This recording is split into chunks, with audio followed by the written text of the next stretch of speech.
monde, on va dire, qui est restaurateur. J'ai commencé par faire un CAP de cuisine, notamment en 2 ans, en apprentissage en alternance. Donc ma maison de formation, c'était à Poitiers. Et mon chef d'entreprise était à l'hôtellerie Saint-Jean à Saint-Jean-de-Thouars, qui est à 10 minutes d'ici. Et pendant 2 ans, donc première année de CAP, deuxième année de CAP, toujours à Thouars. Et après, je suis parti faire des saisons. Notamment, mon but, c'était d'aller que dans des étoilés, de 1 jusqu'à 3 étoiles Michelin. Donc j'ai commencé ma saison à Nice, faire une saison à Nice. Les saisons duraient entre 5 à 8 mois, c'était de longues saisons quand même. Nice, de là je suis allé en Suisse à Gstad, après je suis allé en Italie à Capri. Là il y avait 2 macarons Michelin. Après l'Italie, je suis allé chez Anne-Sophie Pic qui a 3 étoiles Michelin à Valence. De là je suis revenu un petit peu plus loin de notre région, mais Poitiers, à Saint-Benoît chez Richard Toix qui a un macaron Michelin. Après, je suis allé sur Lyon, faire des restaurants étoilés plus un restaurant moderne moléculaire. Je suis resté 2 ans sur Lyon et après ça, je suis allé sur Nantes. Et il y a 6 ans maintenant, je suis revenu dans la région où j'ai grandi, on va dire. Ce qui m'a apporté, c'est surtout la rigueur, on va dire, parce que j'ai fait beaucoup que des étoilés.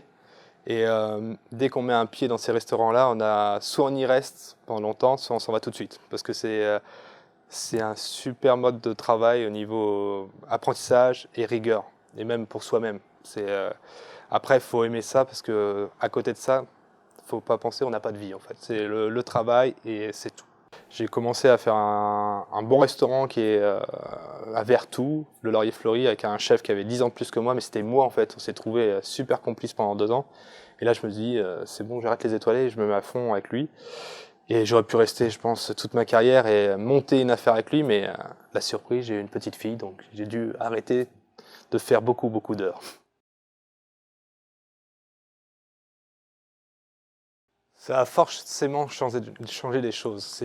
Ça peut pas rester comme ça, mais sur l'aspect, même moi, je l'ai vu emporter en fait. On s'est tous rués sur l'emporter parce que c'est la seule façon qu'on a pour survivre entre guillemets dans ces moments-là. Donc après, soit on se plaint tout le temps, on baisse le rideau puis on attend que ça se passe, ou soit on fait quelque chose. Donc moi j'étais dans l'optique de faire quelque chose, donc des plats emportés. On a commencé par faire des plats emportés comme tout le monde dans des boîtes. Moi ça m'a vite dégoûté on va dire parce que c'est pas mon job de mettre dans des boîtes. Pourtant je fais du emporter toute l'année mais c'est un autre concept, c'est dans les bento, des boîtes plastiques pas recyclables mais c'est des choses qui sont lavables tout ça donc je peux reproduire donc c'est plus dans mon concept on va dire. Et le fait de prendre des boîtes en carton, de dresser, ça me plaisait pas du tout. Donc après, j'ai la chance d'être un peu épaulé autour de moi, d'avoir des gens qui sont allés dans d'autres restaurants, notamment quelqu'un que vous connaissez aussi, Benoît Blais par exemple, qui m'a dit, Jérémy, si ça t'énerve vraiment de faire comme ça, moi j'ai une solution, j'ai vu quelque chose dans un restaurant, c'est dans les bocaux. Donc il m'a donné la solution et tout, j'ai tapé un petit peu sur l'ordinateur, tout ça, puis la semaine qui a suivi, j'ai fait rentrer des bocaux, puis là je me mets dessus et dès que je rouvre là, la semaine prochaine, je me mets à fond dedans et ça sera plus dans les boîtes parce que les boîtes, en fait, on se rend compte que oui, il y en a qui sont recyclables, biodégradables et tout ça, mais il faut savoir que si on atteint une température, on dépasse une température, il y a un produit qui va dans les aliments et choses comme ça. Donc après c'est tout un concept de vie, c'est des choses, soit on adhère, soit on n'adhère pas. On est en 2021, à un moment donné, il va falloir faire quelque chose pour nous, pour nos enfants et pour la planète si on veut que ça continue à se passer correctement, on va dire. Donc moi j'ai pris mon parti de changer un petit peu ma façon de faire attention au tri et de faire attention à tout ce qu'on fait à côté, quoi. Donc ça a forcément laissé quelque chose. Alors tout le monde avait peur pour moi parce que je suis arrivé à Waron en août comme je disais et puis j'étais sur Toire avant. On m'a dit Waron quand même. J'ai dit, oui mais Waron, petite cité de caractère et Waron on n'avait pas de restaurant depuis un bout de temps. Waron a un super potentiel parce qu'il y a des super vignerons dont 2. Les gens viennent déjà à Waron, ils viennent aussi pour notre château qui est super connu. Je pense que ça soit petit, grand, village, peu importe. Après c'est dans son travail et puis après c'est un travail en amont. Ça fait 6 ans que je travaille.